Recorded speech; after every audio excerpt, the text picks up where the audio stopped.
Yes, it's our new C1 Spirit, the newest addition to the game and the newest Crusader Industries ship.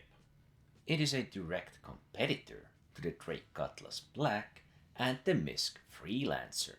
The most notable thing out of all of these stats is that C1 Spirit has so much more health than other two of its competitors. Its cargo capacity isn't written here, but it's 64 units of cargo, while having a lot of health and boasting decent stats equally compared to the other two.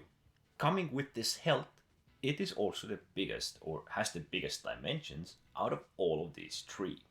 And it is slightly faster than the Drake Cutlass Black, but it does lack a wee bit in the maneuverability compared to the other two, whilst also boasting more hydrogen and quantum fuel than its competitors. Unlike the other two, this ship does not have a offensive defensive weapon turret, but instead has the tractor beam turret, which has two positions. I'm not sure if I really see the use for this, as we're dealing with such a small amount of cargo, but it's there if you're interested. Regarding ship's components, I don't think you really need to change anything, as the ship has 4 size 3 rockets, it has 4 size 3 laser cannons, and it's got military components, and most notable here is the military grade B quantum drive. As the ship has a lot of fuel, it isn't wasted on a ship like this.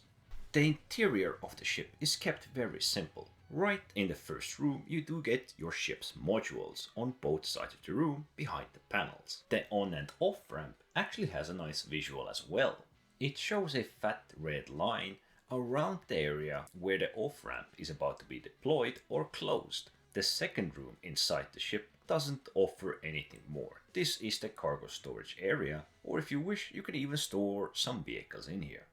Unfortunately, the new Storm does not fit in here, so the tanks are out of the question, as this bay is not wide enough. Next up we have a short corridor. Here we have, so to say, radar and avoidance systems, which I guess will be part of the mechanical gameplay, but for now it's just another visual part of the ship. And behind this gravital generator and life support for now seem to be storage container areas.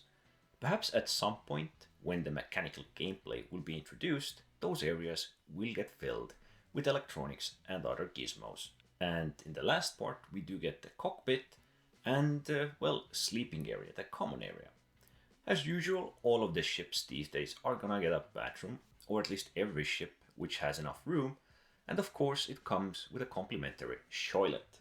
The ship has 2 armor cases and a weapon locker between them, so you can put your valuable tools right here whenever you wish to use them.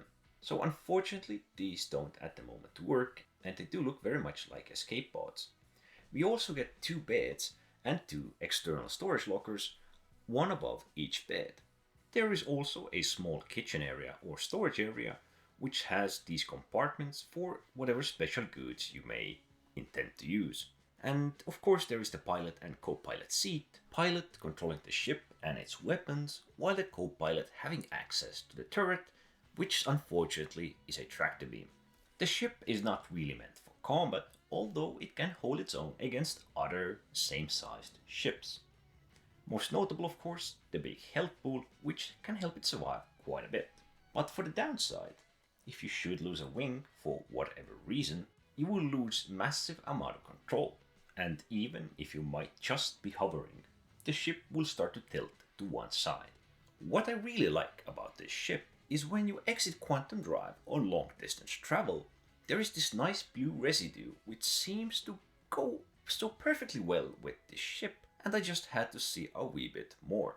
As for the question, is this ship better than the Freelancer or the Drake Cutlass Black?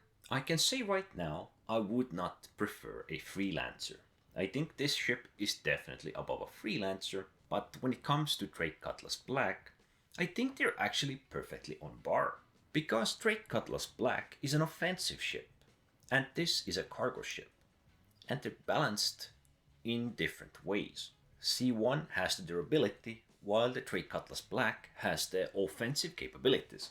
The C1 also has a bit more chaff and reduced number of flares, so its defense is slightly different from the standard amount of defensive countermeasures compared to other ships, making this also unique for the C1.